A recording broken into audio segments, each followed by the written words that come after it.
be in Leviticus 23. Verse 23.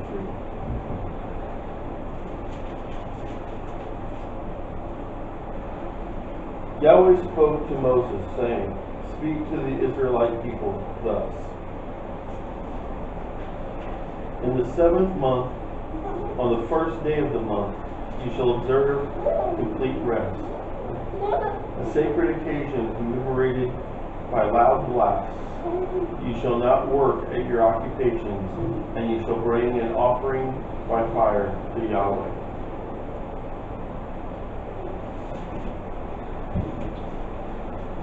And therein lies the only instructions we have about this day.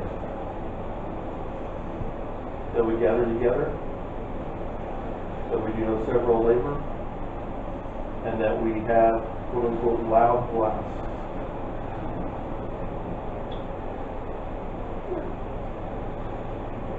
But the Hebrew there doesn't actually say that blasts. The Hebrew there actually says acclamations. Okay? And it's really any kind of a celebratory announcing noise. Okay, it could be drum beats for the drummer here in the room. It could be bringing joyous music with your guitar for the guitarist here. It could be singing. It could, some of the Rabbim translated as it's a day of shouting. Okay. Now tradition says that we blow the shofar, the ram's horn. Okay. And there's some significance to that, and I think it's very important that we look at the connection there, the Mosaic connection. But I wanted to explain that Yom Teruah, or Yom Teruah, depending on day of acclamation or day of acclamations, depending on where you're reading it in Scripture. That it's really not even commanded to be a trumpet. It's not commanded to be a ram's horn. That's a tradition. Now, a lot of times we hear this day called Rosh Hashanah. Okay. Hashanah is the year. Okay. Rosh comes from the word Resh, just like the letter Resh in the alphabet. That if you remember in the Paleo Hebrew, it looks like the Syrian, the Syrian letter where it looks like a man's head. And some people have looked at it and said, it looks like a man's head with a kippah on it. Well, they knew what they were doing. Okay. So from Resh, we get Rosh. Resh is the head. Rosh is the turning of the head. And so a lot of times people read it and say, well, Rosh Hashanah is the head of the year, it's the new year. It actually comes from the turning of the year.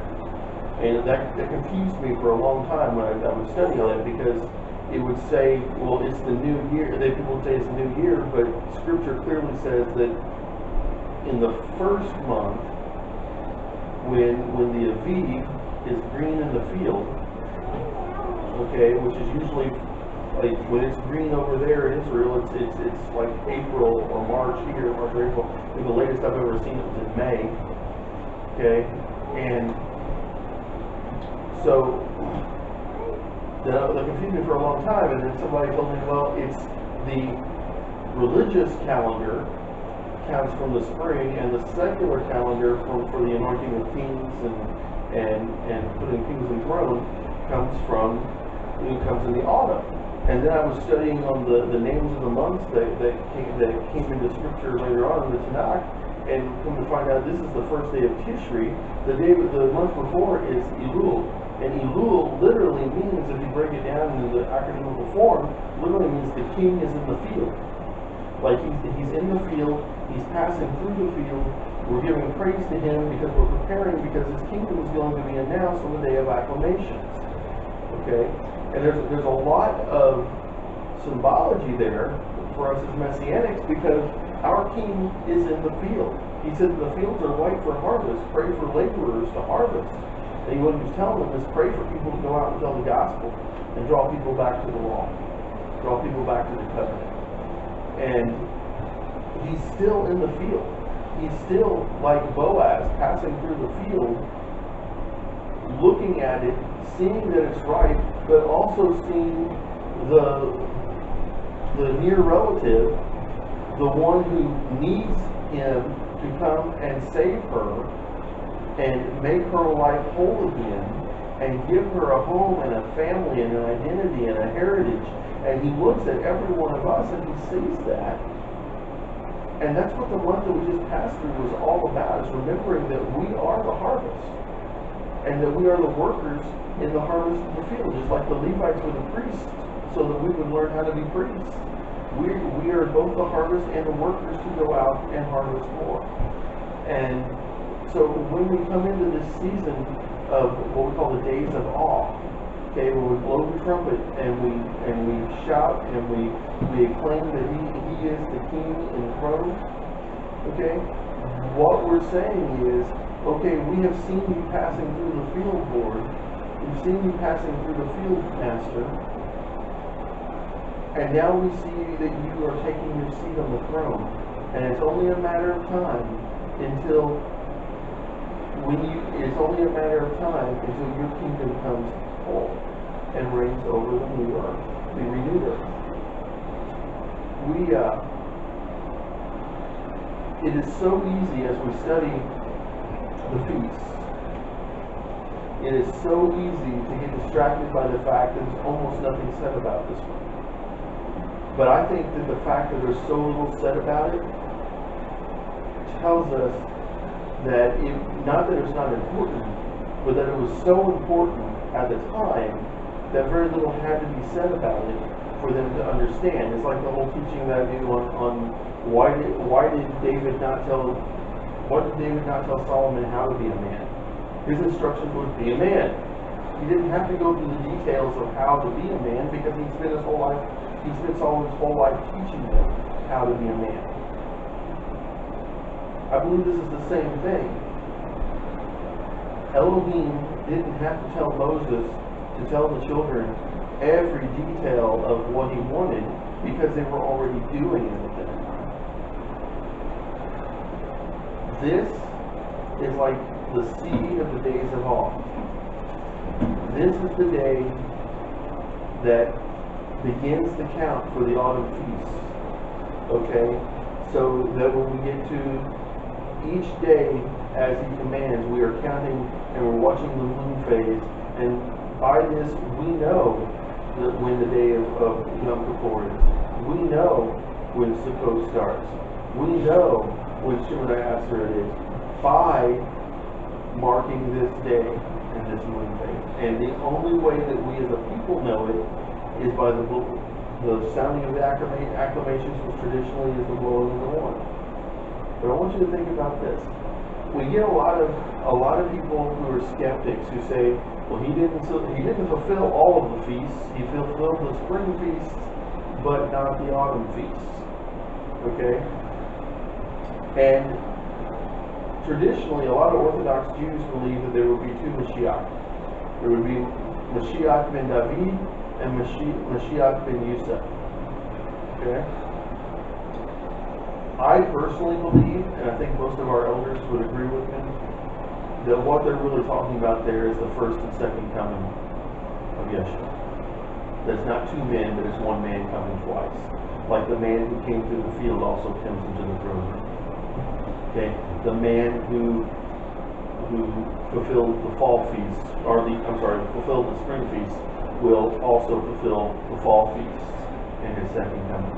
And I believe that there will be a spiritual trumpet sound. And I said in the prayer earlier, I believe that they're beginning to sound. Scripture tells us there will be 7 trumpets that blast, that believers will hear. I believe we'll hear them on a spiritual level. I don't believe it's necessarily going to be an audible sound, but we will know because we will be waking up, and I believe that's part of what I was talking about with Ephraim coming back together with his older brothers. Okay? I believe that goes back to the whole, is there one or two Mashiach? Well, there's a Mashiach bin David, which would be through the line of Judah. Mashiach bin Yosef, they always assumed would be descended from Ephraim in the diaspora. Okay, but I still believe it's the same man. I believe it's him calling out to the two houses to be reunited. When we blow the trumpet, the shofar, when we lift up our voices on this day, when we pray to Him on this day, it's a very special thing. The old rabbin said that this was the day when the whole world passes through the line. This is, some people call it, quote unquote, the birthday of creation. And there are actually scholars who have mapped it out and tried to count back to what day was Adam created on, and 6 days before, or yeah, he was on the 6 days, or 5 days before that, and when was the day of creation? And over and over and over again, they come out to roughly what today would be called 4004 BCE, okay, or BC, how you want to count it, whatever you want to call it. And over and over and over again, they come out to right about the time that the Feast of Acclamation, Yom Teruah, would have been, had there been people there to keep it. Okay, so what we're announcing, yes, we're announcing the kingdom to come. We're also announcing that, and we're looking back and remembering when He spoke. Okay, and if you look in the scripture several times, it says that when Mashiach, by whom and through whom all things were created, all other things came to be. Okay, when He speaks, it is like a trumpet and like the voice of an archangel. Okay, so just as much as it announces the kingdom coming, it announces the initial creation. And what that should remind us of is that we have redemption coming if we've chosen it, if we've clung to the covenant. But it also tells us that we had that once as a race, a species. We had perfection with Him.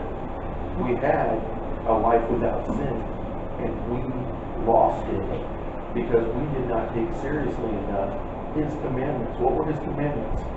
Take care of the earth, tend the garden, don't eat from the tree. Now think about that. Now, and isn't that about how we see that's two positives and a negative? Isn't that about how we see the mitzvot all through Torah? Aren't there about twice as many positive things? Do this, don't do that.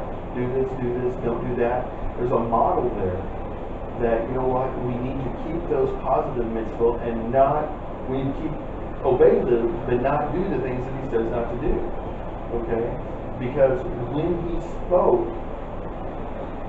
I believe that when the God of Abraham, Elohim on high, spoke the first time, the first thing He did, that living word that He uttered, is Mashiach in a pre-incarnate form.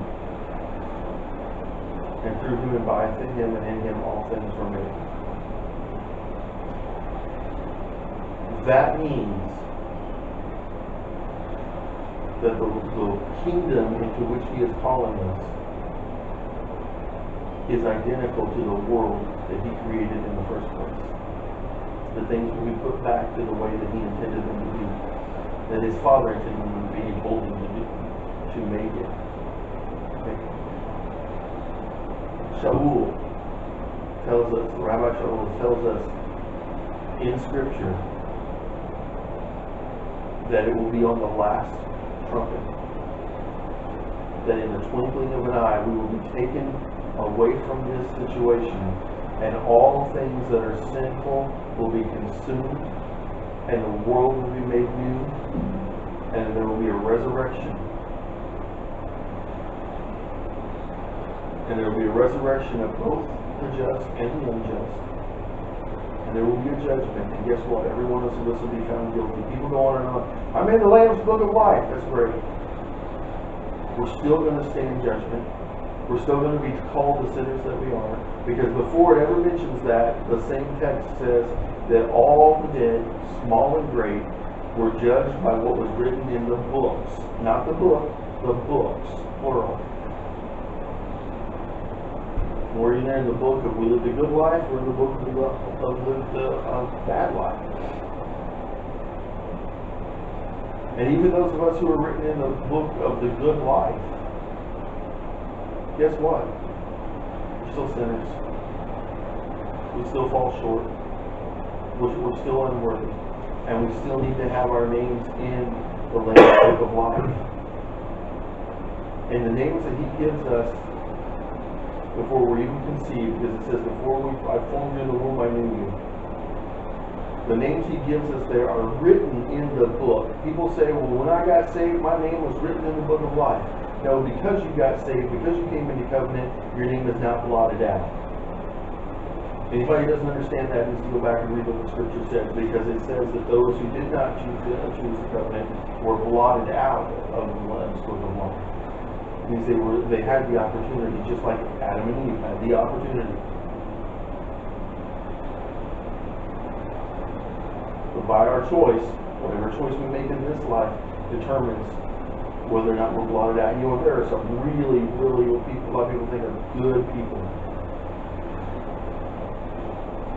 who aren't going to make it into eternity with us because their hearts aren't there. There are people who give millions of dollars to charity and save lives, but they're doing it for their own ego gratification. They're doing it for people to look at them and see who they are and know their name. There are people who give 2 pennies just to help save lives. But they're giving out of all that they have, and they're giving out of love, and they're giving out of a commitment to being a holy person set apart for their Creator. And that person is going to walk on the streets of gold. It's all about where your heart is.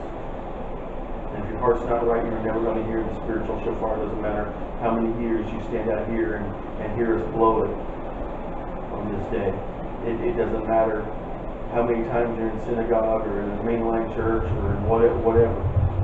It does not matter one bit if our hearts aren't right. Wise old elder told me one time, when you get there, you're going to look around for the people you thought would be there, and you're going to wonder where they are. And you're going to look around, and the first person you're going to see to ask is still be somebody you're going to say, wow, how did he get here? Because we don't know the other person's heart. That's between them and their Creator, just like it's between us and our Creator.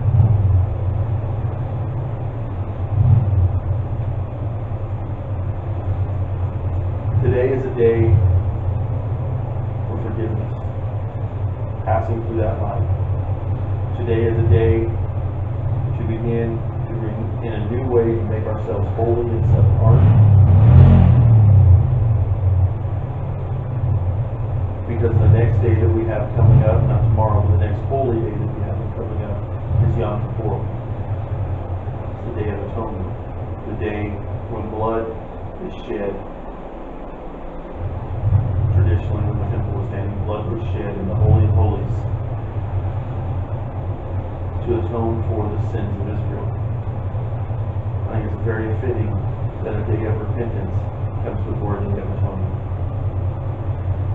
A day of waking up and hearing the trumpet call, hearing the shouts, and coming to see the coronation of the King comes before the day of judgment. But you know what? They're both about forgiveness. They're both about grace. The difference is that today is about our grace that we show to others, and Yom Teruah is about His grace that He shows to us. And both have to happen. Both have to happen before we can come into the Feast of Tabernacles, before we can dwell in booths with Him, before we can see the picture of that perfect kingdom, before we can see all that He has planned for us, and know so much greater than anything that we could have here. I had a gentleman tell me a week or so ago, probably about 2 weeks ago, he says, all this stuff you tell me makes sense and that's great, but I'd have to give up so much. And I asked him, have you thought about what you're giving up if you don't? And if we can see it from that perspective, there is no way that we could legitimately look at it from that point of view and not want salvation. The problem is a lot of people don't. I had a gentleman tell me one time, he said, if I could just see hell, and he's talking about the Catholic fire and brimstone concept. Okay. He said, if I could just see hell for a minute, I know I could get my life right. He said, if you could just see the promise for 30 seconds, you wouldn't want what the world has that he couldn't see. He hadn't heard the trumpet. But he's still going to have to face his own. Are there any questions?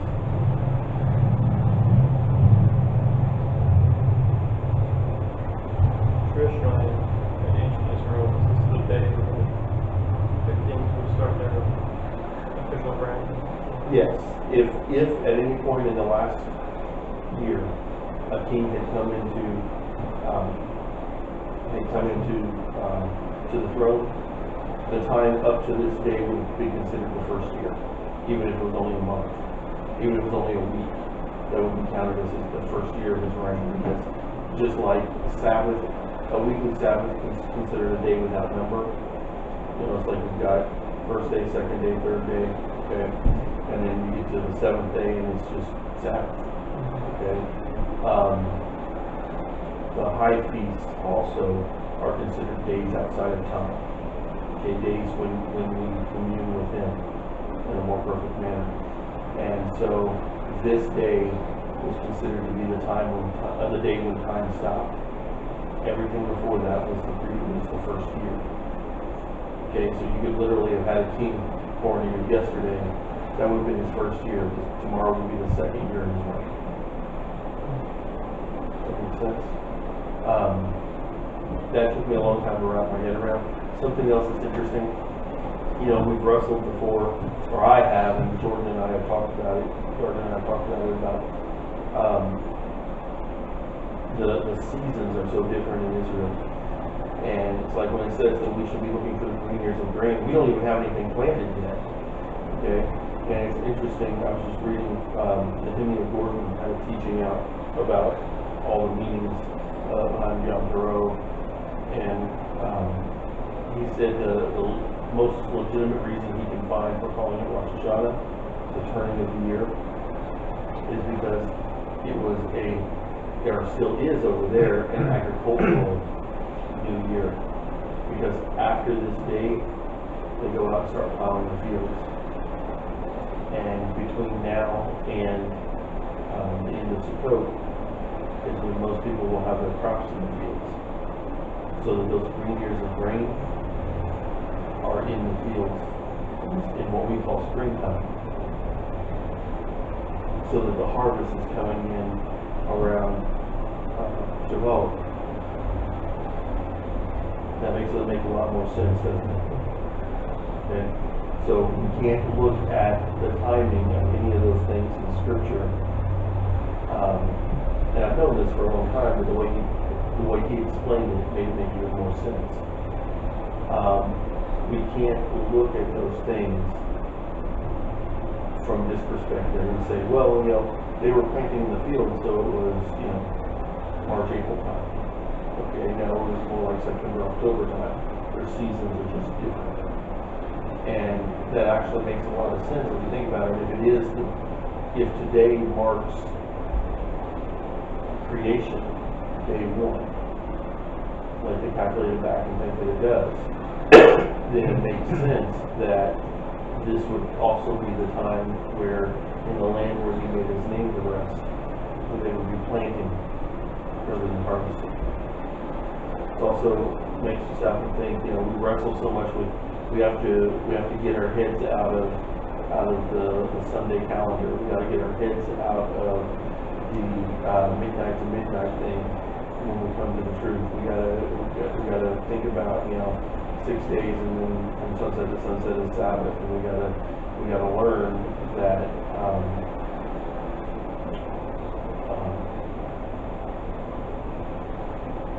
that all the days are marked from sunset to sunset. That the pagan origin names of the months don't really mean anything to us. Okay, because we deal with Gentiles, we have to know what they are. Just like there's a first day, second day, third day, there's a first month, second month, third month. And that we count those months to know when his feasts are. That's the primary reason.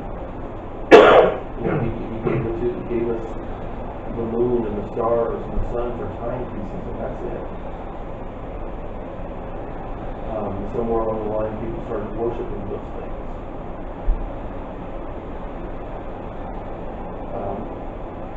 I had a book when I was a teenager about, if I'd been saved then, I would have read the book. It was called Mother Earth, Father Sky. The sequel was called My Sister the Moon. Think I was getting some pagan influences there? Absolutely. And I thank him for taking me out of that, for sparing me from going down that road. That makes it all the more important that now that I know the truth, that I strive to mark time his way. Did you have a question? Okay. In that case, Jacob, would you like to blow the shofar?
I feel like I get better at that every year. I just hope by the time he comes back, I'm ready to do it right. Somebody getting better at it. Yeah, you are.